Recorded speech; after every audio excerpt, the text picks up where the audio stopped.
As the sun rises over this low-lying community in Wayne County, you begin to see Hurricane Florence's scope. We've just watched the water rise. There's nothing you can do about it. You just have to make light of it as best you can. The storm hit hard on Friday, but its aftermath will continue. A scene of depression Aaron Braggs wishes he didn't know. 2 years ago, we went through this during Matthew.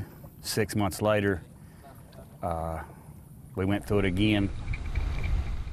Rebuilding was grueling. Me and my daughter's boyfriend spent 37 days straight remodeling the house. They worked really hard to get me into that house before school started. They got us in the weekend that I started school. So they worked really hard, and a lot of it was for me, so that I would have a good place to go and do my schoolwork and be comfortable. As Aaron fights back tears of defeat, Shelby shares his pain.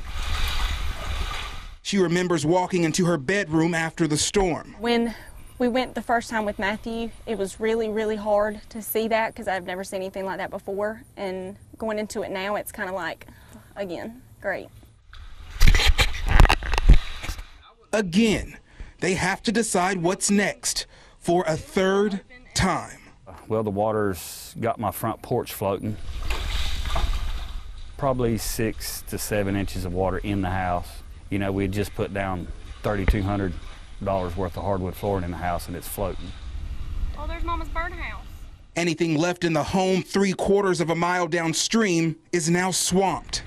I wish you could really see that hay bale. I don't know if you can see it. Some decisions are tough, but necessary. It's nice to be in this community, but I don't want to go through this anymore. We're going to find someplace else to go to, and we'll buy some land on higher ground. We ain't going to go through this every 2 or 3 years. But the Braggs' faith is bigger than their fear. I've always said with Matthew, though, that it built my faith in God because I saw us get through it. And I know we'll get through this. It's hard to imagine what's going to happen in the next couple of months. With photojournalist Adam Vance and Jeremy Moore, I'm Eddie Randall, WFMY News 2.